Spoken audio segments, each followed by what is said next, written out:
coming up, people will not stop asking for it, so we're going to make a video with our thoughts and feelings about Avengers Infinity War in this very special episode of DIS Pop.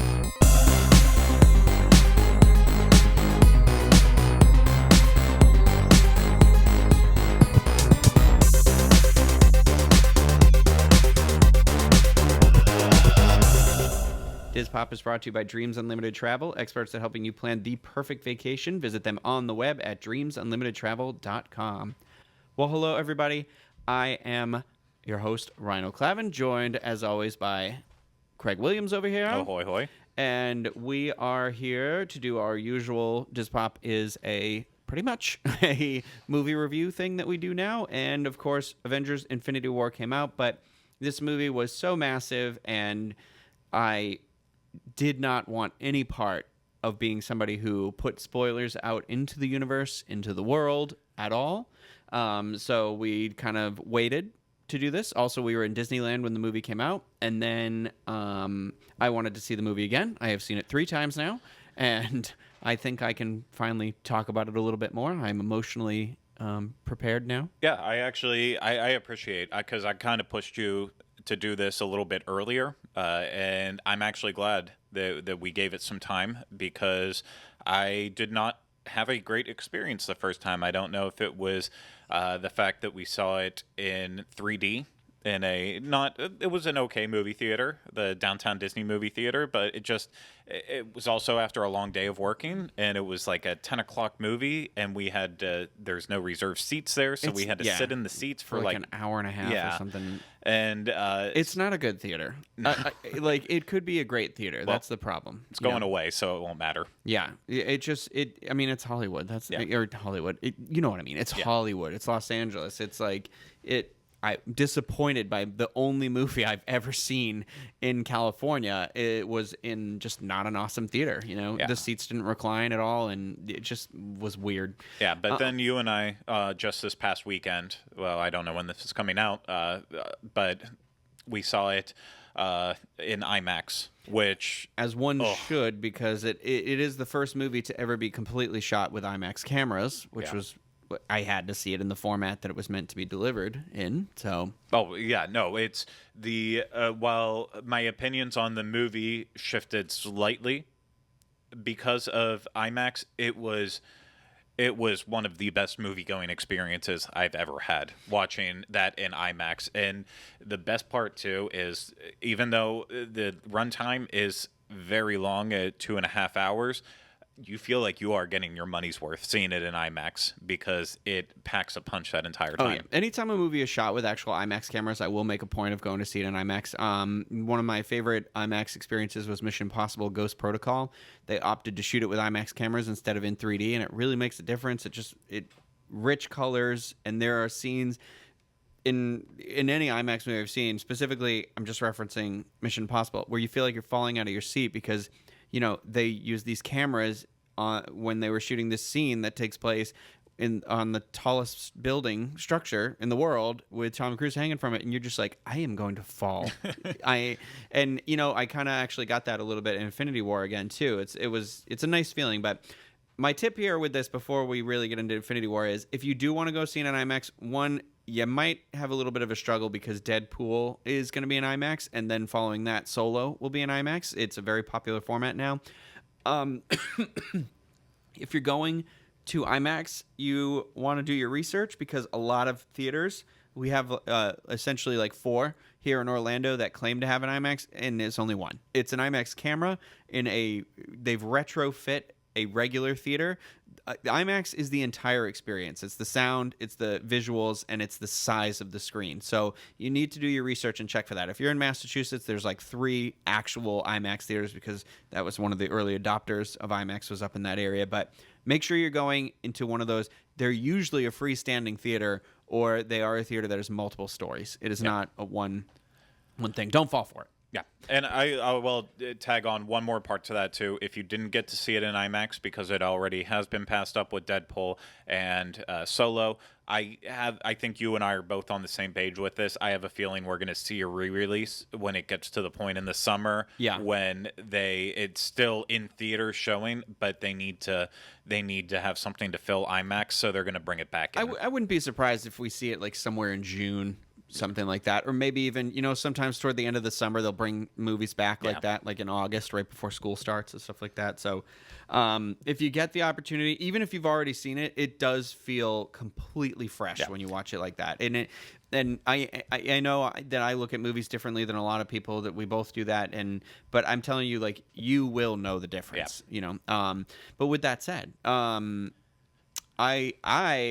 am just gonna say right away, I enjoyed the movie. I have very minor issues with it, and the issues I have are really just they're just nitpicking. Really, it's not for me. I thought it was. It lives up to what I wanted it to be. I was worried that it was going to come out and be this steaming pile of garbage. Was my ultimate fear, that we had worked for this movie for so long, for 10 years, and it just wasn't going to come together. And I feel like it did. I understand other points of view. So if you want to give your overall opinion. My overall opinion on it, and I need to pull up the picture that I took of it last night, because I did I on disagree Twitter, with this thing that you posted on Twitter, though.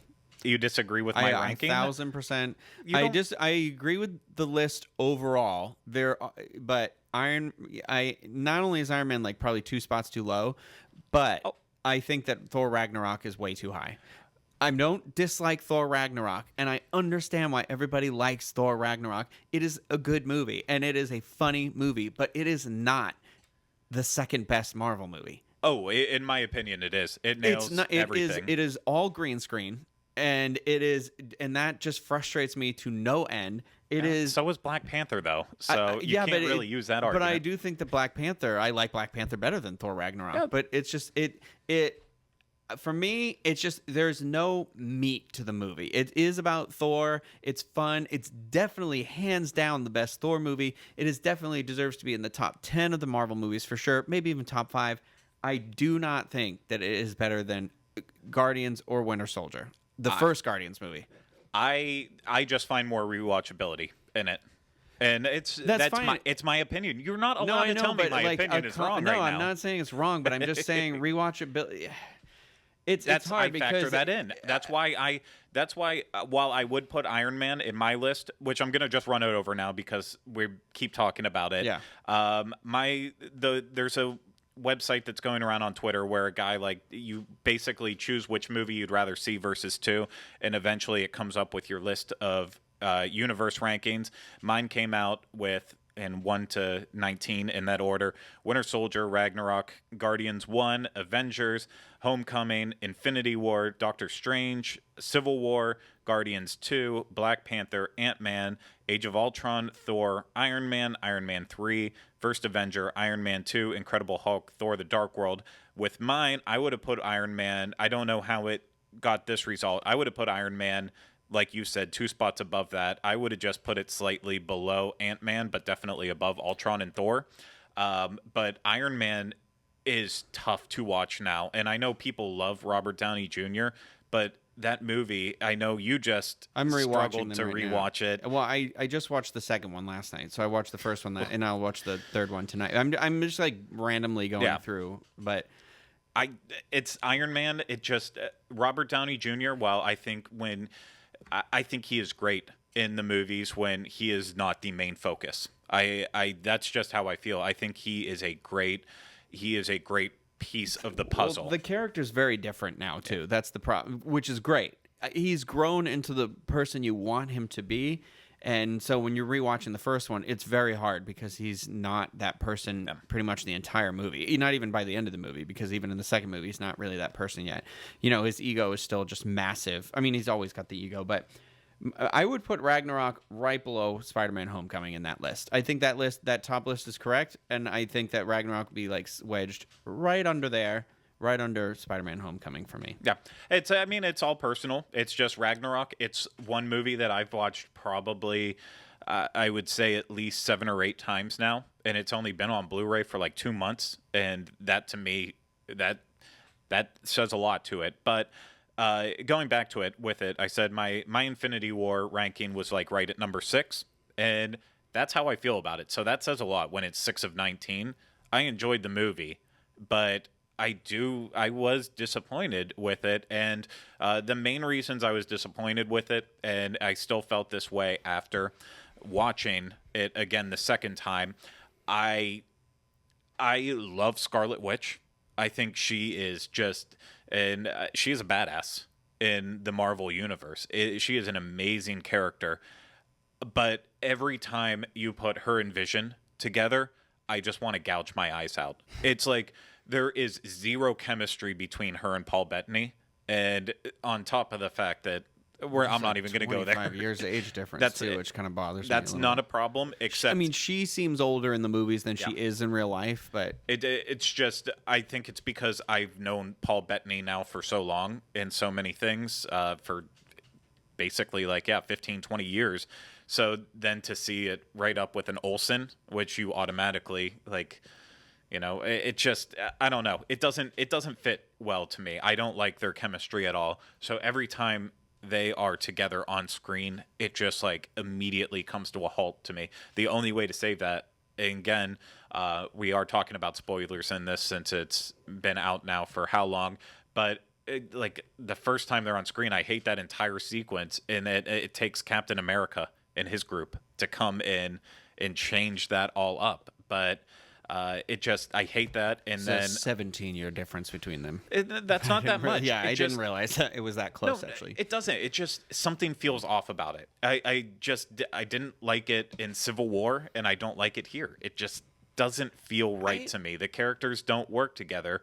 But I know you're gonna have comments on my next part that I hate. And even though Thor is my favorite character in the movie, and I love Rocket and I love Groot, the sequence where Thor is constructing his new hammer is just literally completely awful in every way, shape, and form. I do think so. Peter Dinklage plays the role of this dwarf, is what they refer to him as in the movie. I'm not being offensive. And the interesting part that they did is it's not a dwarf. He's a giant dwarf. I don't know. When you see the movie, you'll understand. But I like Peter Dinklage. But again, it just kind of brings in that Thor mythology in the way that I've never enjoyed it. And I think it's just I see the Lord of the Rings movies, but I don't love the Lord of the Rings movies. That's too far into the fantastical to me. I'm a Harry Potter guy who has to have it rooted in reality, I guess. And so this kind of brought a little bit of that mythology back in that I'm like, it's not even that I don't like Thor's mythology. It's just I don't like that. I've never seen Game of Thrones, so I don't want to compare it to Game of Thrones or anything like that. I just don't like that Tolkien-esque part of stuff. And it kind of did that. That's a character I felt like he was playing, but in space, and then a character that we've never met before. I thought it was cool because I liked how we learned how Milner, or however you say the hammer's name, Meow Meow, was made. I like that we finally get to see that. I liked the actual idea that Thor is creating a new weapon. So the idea was this whole scene I think was supposed to be okay, Thor's going to make a weapon that can kill Thanos. So it's supposed to feel a little tense. Is he going to get there in time? Is he going to whatever? But I feel like the introduction of this character, I can't even remember his name. The Peter Dinklage character that we just don't really care about or know anything about. It feels like a waste because I would have rather the movie had devoted an extra scene to the Nova Corps being in the movie, because it's just the movie starts and Thanos already has one of the Infinity Stones, and he gets that because he destroyed oh my good lord, what is the name of the movie? I just watched it and they say it over and over and over again in the movie, but he destroyed the planet essentially where they left the Infinity Stone. It's because John C. Reilly could not negotiate a fair wage, so because of that they couldn't. I would have blamed it on Glenn Close. It's because Glenn Close could not. Both of them. They were holdouts. I mean, even then, I don't think that was the way to start the movie. I think the way to start the movie was the Thor, the scene on the Asgardian ship. However, I do agree. That those scenes could have been kind of sped up a little bit more. The Rocket, Groot, Thor exchange while they're in the pod and they're flying there, and Thor's telling the story about his whole thing. Excellent. I thought Chris Hemsworth actually of his top-notch acting in there. Yeah. You know, like he's kind of laughing but he's crying at the same time, and it was another one of those things I didn't notice until I saw it in IMAX, where I was like, wow, like this is actually really this is pretty good. All that stuff. I loved him making the weapon. It could have been done in one scene, not 3 cutback scenes. Yeah. As soon as they get to the star, though, it's just bad. It's just bad. And then, that's really the only nitpick I have. I don't mind the Vision and Scarlet Witch romance. I do feel like it's kind of like, well, what else are you going to do with them? Because I do feel like Scarlet Witch came into the fold, and then they were kind of like, we don't really know what to do with this Avenger, and they put her on Vision. So I did enjoy, because it you know, like we said, there's going to be spoilers. It does add weight to the scene where she has to destroy the Infinity Stone, and so like I enjoy that scene. Like I enjoy when she's trying to keep Thanos away and she's trying to break the stone, and then you feel terrible, and then you feel even worse because he reverses it. I think it would add weight if they had any chemistry together. But I think that it's hard. It is one of those, like, and I do like the character of Vision a lot. I love Paul Bettany. In fact, that storyline is one of my favorites of the weaving through the films, about how Jarvis essentially became a real person. Like I think that's really cool, an interesting thing. It's just for me, it goes back to the chemistry.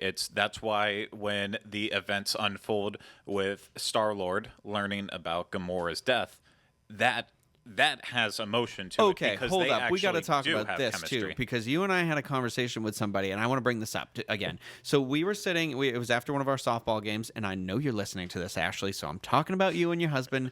And so we were sitting there, and they started saying that. So in the movie, the Guardians have a big chunk of the story. They're very integral to this story because Gamora is the daughter of Thanos. Okay, and I actually love that dynamic. I loved, because there is a scene in the movie where she does kill him, and she's just crying when she does it, because you're like, man, this is a really complicated relationship, because essentially this guy was her father. So she feels that, but she hates him, but it's also, it's still emotions. And I'm just like, man, Zoe Saldana, you're so good. And so she knows where one of the Infinity Stones is, and she asks Star-Lord, she asks Peter to kill her, if it comes to it, so that, not saying what it's about, to do it or whatever, and they kiss in this scene. And my friends were like, that romance came out of nowhere. And I was like, have you not seen the other movies?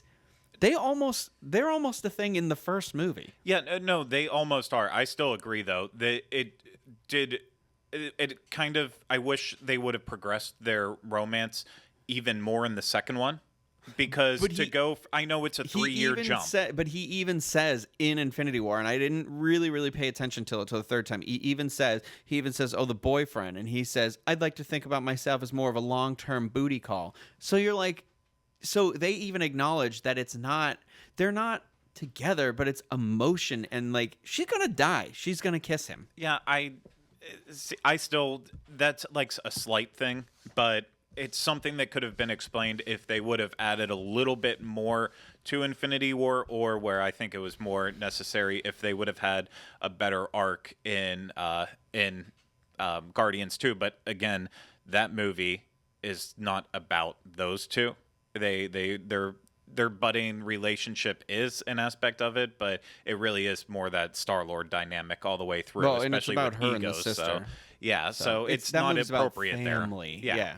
But but if anything, that's not my issue anymore with that. I still kind of feel this way. You cleared it up a little bit. You said James Gunn did help out with the writers a little bit to capture their voice a little bit more. But while I enjoyed all the Guardian scenes in this, I felt like it felt like someone who didn't know and love these characters personally was writing for them. So it just felt off in a couple places. I think if you rewatch the first one again, you'll feel differently. I think what has happened, and I said this, like, I started watching the first one because for me, I was like, well, I'm gonna go back because that's the first time that Thanos has like a real speaking role, and it's Josh Brolin in the first Guardians, and you even didn't really remember things because the Avengers was on in Disneyland, and you were like, well, that's a big mistake, because you were like, Thanos doesn't look anything like that, and I was like, That's not Thanos. That's Yeah. his little helper.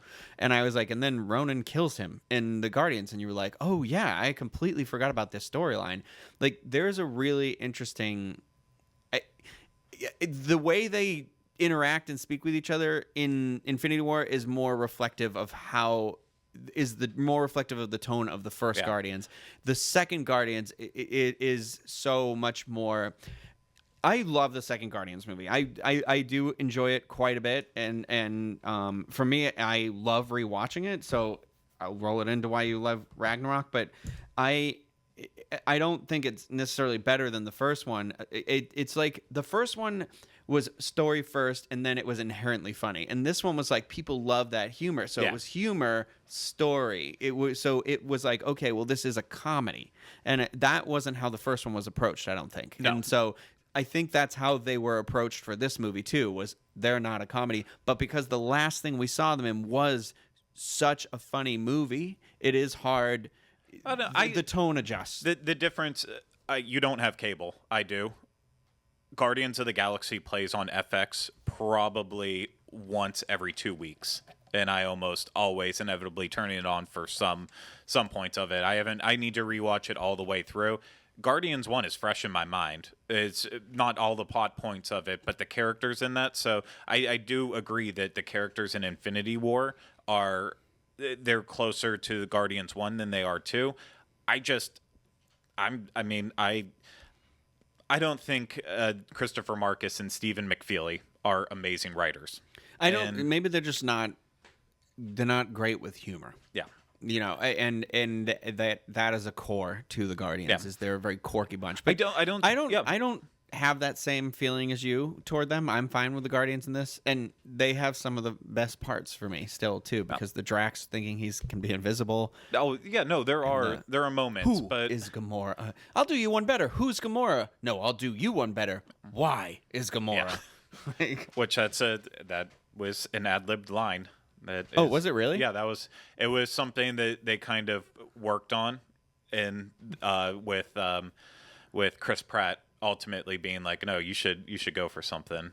That's really funny. Yeah, and he pulled that out. I will tell you though, just because it's in the same part, I want to say is that I have actually laughed to myself several times after seeing the movie so many times. Is that my absolute favorite line in the movie is the Doctor Strange Star-Lord interaction where he's like, well, let me ask you this. To what master do you serve? To what master do I serve? What am I supposed to say? Jesus? And I just, I don't know why I was laughing just randomly. It was because I drove by Hobby Lobby, I think. And so I thought, to what master do you serve? And his reaction is just so good. It was a good reaction, but that kind of leads into another part that I think we should talk about. My favorite, since there are so many characters, I think the stars of this, I will say Drax was one of them. He was one of the standout characters, despite not having as much screen time as he could. I thought Doctor Strange. Watch my movements. Oh, hi, Drax. Yeah, I do. I will agree with you about Doctor Strange 100%. I remember right from the get-go, I was like, I like this Doctor Strange. And I told you, I know how you like the movie. You like the movie more than I do. I rewatch it and I like it better than I remember. And I do think pairing him off with Robert Downey Jr., those two characters that are very similar, the sarcastic kind of jerks, and it like he had some pretty great moments. Yeah, I think, and I don't want to go off on that tangent again. For me, I understood Doctor Strange right away. He is an unlikable character, and he is very by himself in it. That's what I don't think I really enjoyed with the dynamic of Iron Man at first. Was it's like you knew to expect more of Iron Man.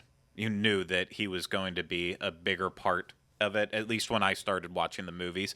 So I don't think that's why Did you start watching them in the beginning? No. I didn't start until I think Thor is the first one that I watched. That's like 3 of them in. Yeah, but still. Well, I mean, that is what they say in the movies, the beginning.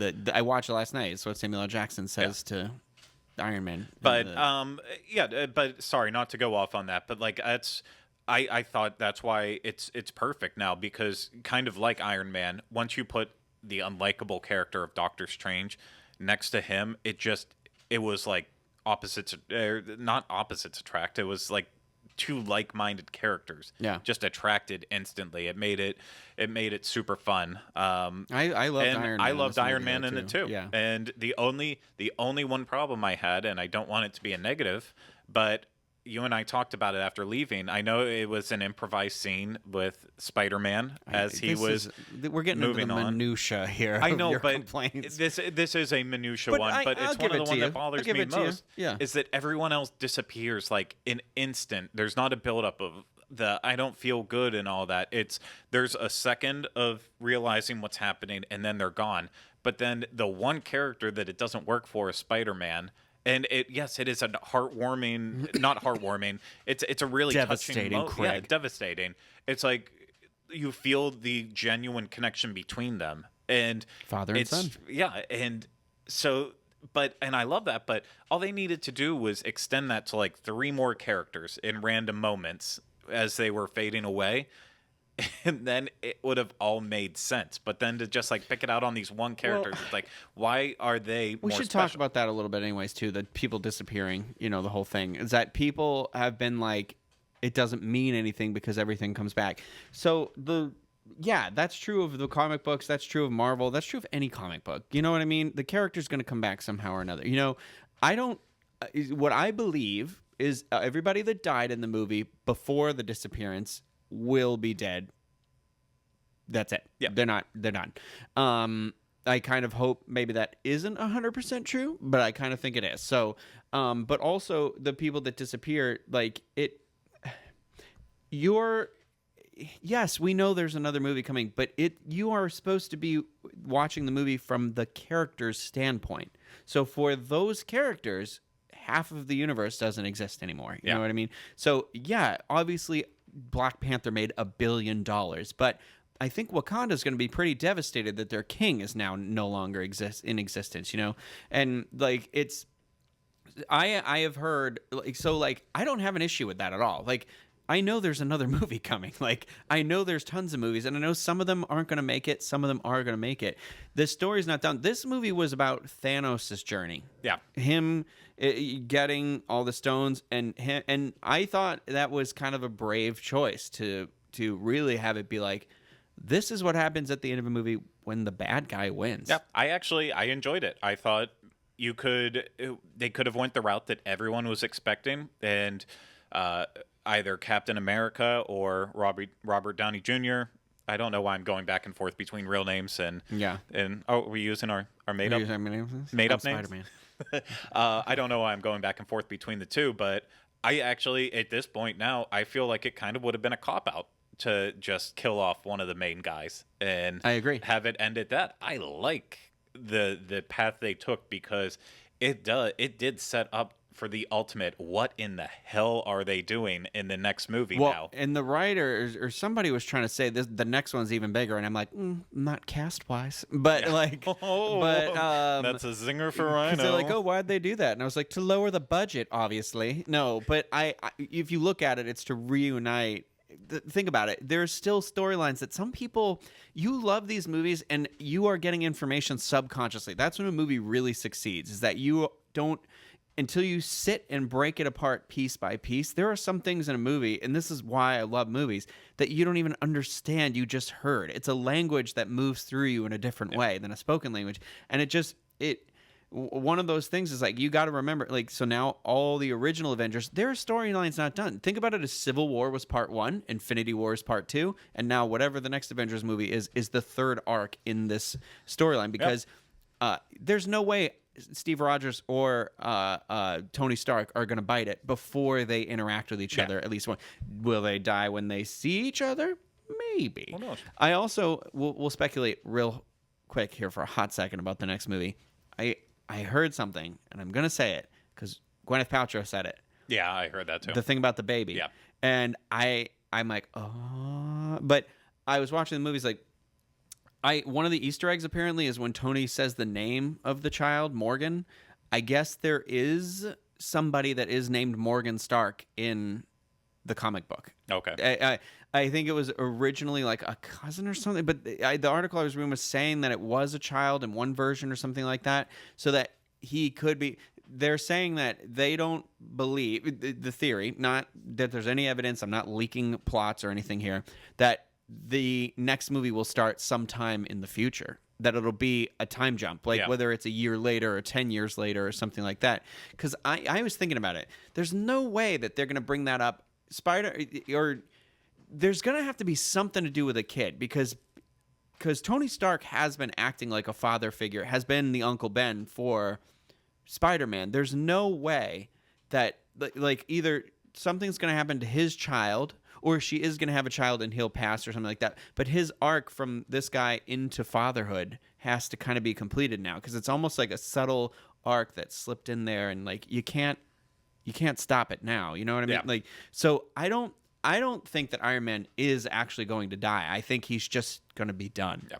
And I kind of want that. I don't want them to die just because they're not going to be in the movies anymore. I want him to have that happy ending. I feel bad for Pepper. I'm okay with them dying. It just has to serve a better purpose. Yeah. It has to be for a reason, not just, well, because we wanted to go out with a bang and with an emotional resonance. It has to be for a better thing in the universe. So I just wanted to throw out there too. I think Thanos, especially after the rewatch, is one of the greatest villains in movies. Oh, it's hard because you're like, did he convince me he's right?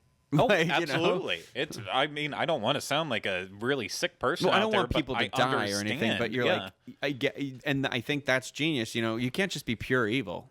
Yeah, no, it's there. He is a multifaceted character, and you see it through how upset and sad he is for having to kill Gamora, but for his greater purpose. Like he is a complex character, and we need to talk about that too. You said that. So when he snaps that finger, you got to watch real close because that glove is destroyed afterwards. And there's the scene where he goes to watch the sunset on a peaceful galaxy or whatever he says in the movie.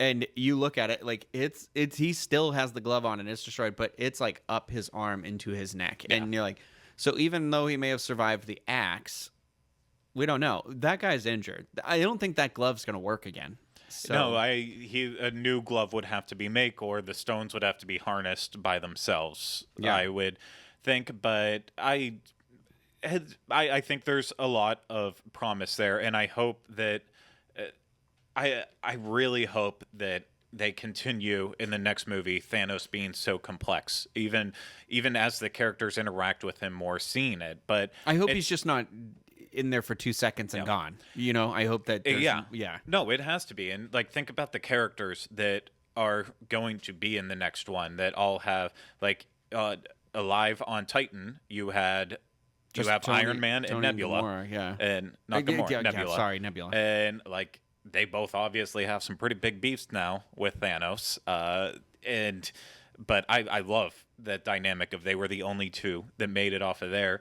Back in Wakanda, the Guardians are all gone. Yeah, except for Groot. Yeah. Well, no, not Groot. Rocket.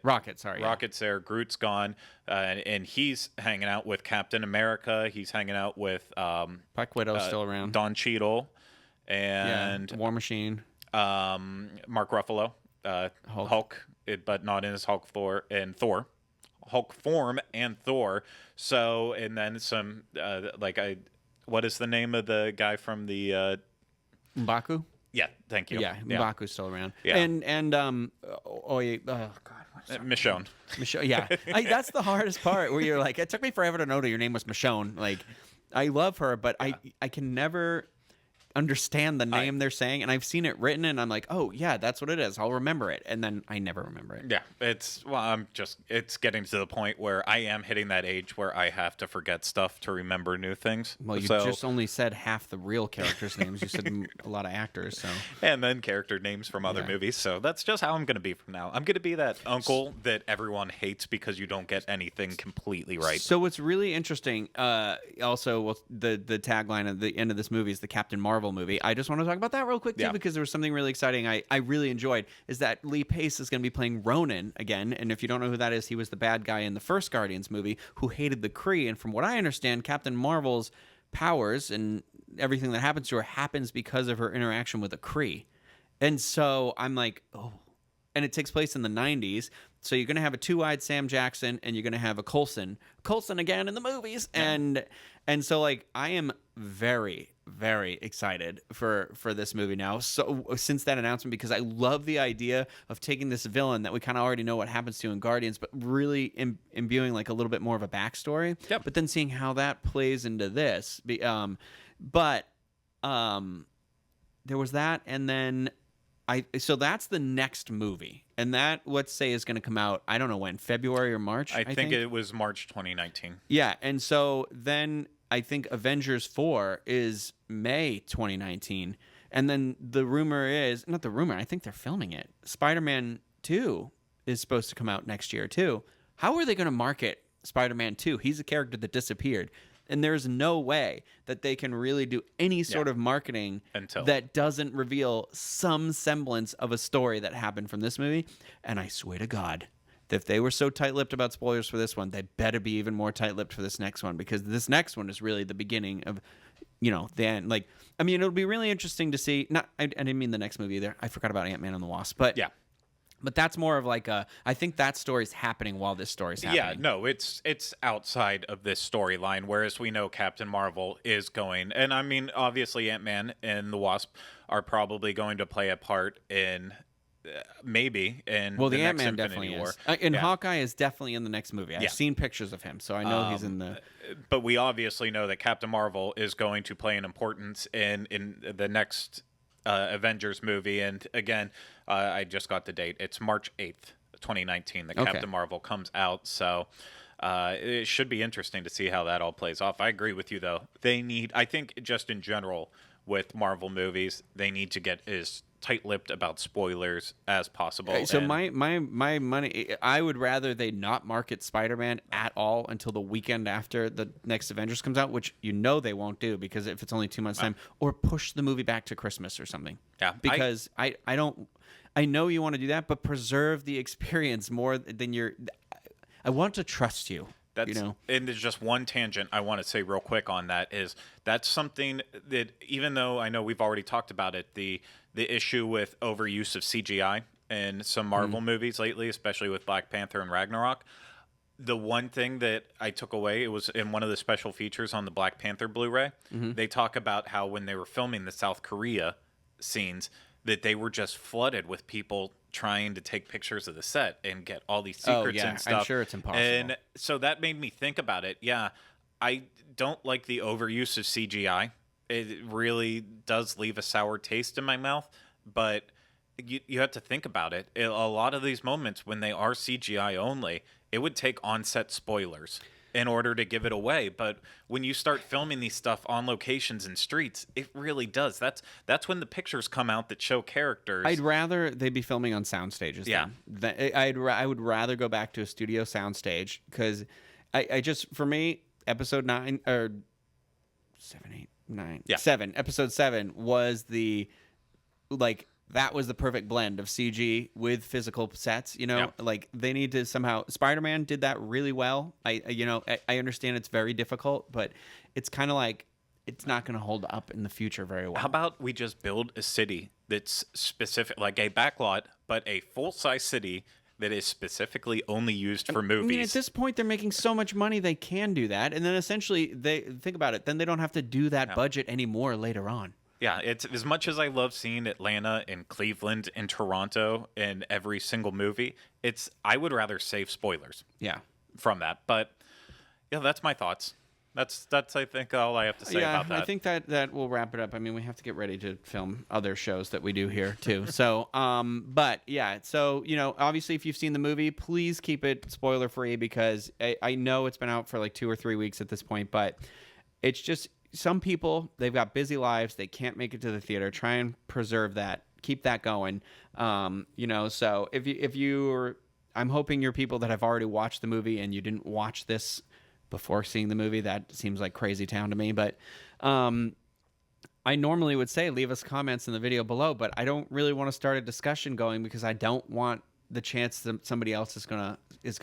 You don't ruin this for anybody else, okay? So you can feel free to like the video. You can feel free to send us, emails to our podcast email at podcast@disunplugged.com. That's something you don't hear me say often, because There's just a ton of spam in those emails, but I just keep the secrets. And thank you for watching, and that'll do it for this episode of DIS Pop.